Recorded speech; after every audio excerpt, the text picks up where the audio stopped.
आपल्या शहरातील ताज्या बातम्यांसाठी आजच सबस्क्राईब करा केबी न्यूज। हिंदीची सक्ती खपवून घेतली जाणार नाही, मनसे विद्यार्थी सेनेचा शाळा व्यवस्थापनांना खणखणीत इशारा। महाराष्ट्रात हिंदीची सक्ती खपवून घेतली जाणार नाही। हिंदी ही राष्ट्रभाषा नाही, ती एक राज्यभाषा आहे।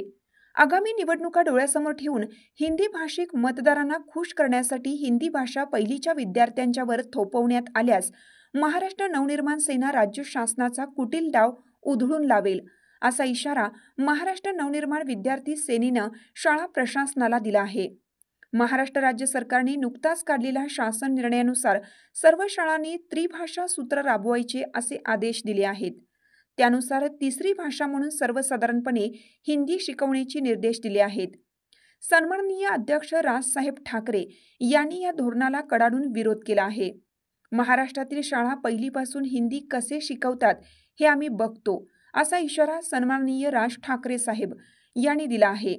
तसेच सर्व शाळांनी या शासन निर्णयाला विरोध करावा असं म्हटलं आहे। त्यासाठी राज ठाकरे यांनी पत्र महाराष्ट्रातील सर्व शाळांना देण्यात येणार आहे। या मोहिमेचा भाग म्हणून मनसे विद्यार्थी सेनेचे जिल्हाध्यक्ष अभिजित राऊत व शहराध्यक्ष अजिंक्य शिंदे यांच्या नेतृत्वाखाली सर्व शाळांना पत्र देण्यात आलं आहे। कोल्हापूर शहरातील private high school, new school, new प्राथमिक व इतर शाळा प्रशासनाला निवेदन देण्यात आलं। यावेळी उपस्थित उत्तम वंदुरे, शहर उपाध्यक्ष किरण एडगे, सम्मेद मुधाळे, तेजस शिंदे, संतोष खटावकर इत्यादी कार्यकर्ते उपस्थित होते।